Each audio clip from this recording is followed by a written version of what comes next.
Governor, that's not how the unemployment rate is calculated. And the people with multiple jobs, it's about 5% of the people who are working in this country versus it's about 150 million people who have one job. And then 5% of those in the workforce have multiple jobs. And she brags about having some, I think it's an economics degree. I'm talking about Ocasio-Cortez. Well, I wonder, where are these fact checkers that always love to fact check conservatives and Republicans? Half the time they're not right about what they so-called fact check.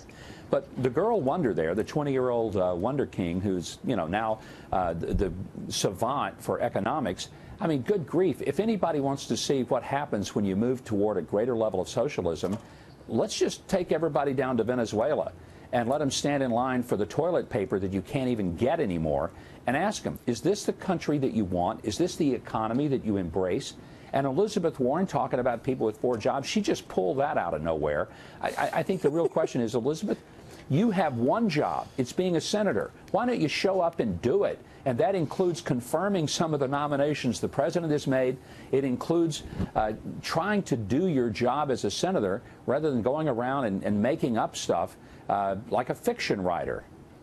By the way, there has been a lot of pushback on those Ocasio-Cortez comments. The Reason magazine even wrote that people working multiple jobs, it has no distorting effect on the unemployment rate. It's literally calculated by the number of unemployed people divided by the number of people in the labor force. That's how you get to that number.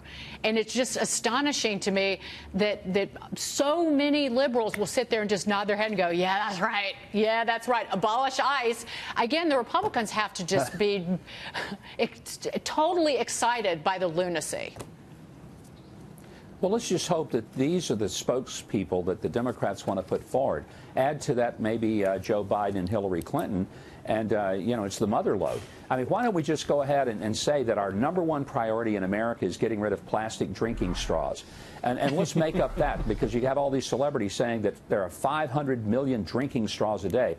You know who that number came from? A 16-year-old kid on a video. It has absolutely no basis in fact. These are the most feckless, factless people I've ever seen.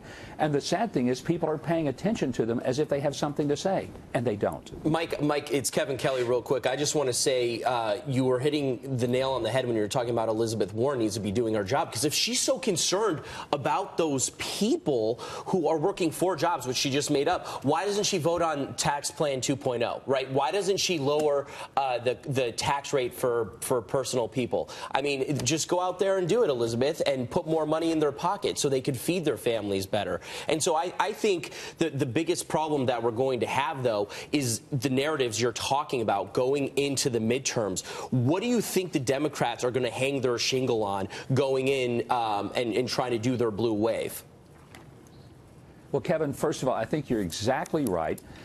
It's absurd to me that the Democrats and the Republicans, let's be fair, some of the Republicans in the Senate are just wusses, and they don't want to take on Senate Tax Plan 2.0 because it's hard work. Well, you signed up for hard work. Do it, or get out of the way and let someone else come in who's willing to. I think the Democrats are really in a tough spot. I mean, right now their only slogan is, we're so cool, we don't need ICE. That's their slogan. I mean, what else have they got? We're going to open the borders. We're going to raise your taxes. We're going to take away your bonuses. We're going to capitulate to foreign governments. And we're going to go back to being the nation of weakness. I just can't see that selling with most people in America who actually turn their brains on when they get up each morning. I just don't see it. I mean, anybody with IQ above broccoli should understand that that is not a winning solution to making America even good again, much less great again. I want to turn to the NFL really quickly. The league suspending its rules over the national anthem, announcing it's working toward a resolution with the Players Union. This announcement comes as some of Miami Dolphins players protesting on the field could reportedly be suspended for up to 4 games. Your quick response, Governor. Well, it's clear that the NFL is in a tailspin. They cannot figure out if their job is to play football or to play politics. They need to get it right and get it soon, or they'd go away and we'll be a nation of soccer. You're never one to mince words, Governor, and we appreciate it. Have a blessed day, Thanks, a blessed weekend, Governor Mike Huckabee. Coming up,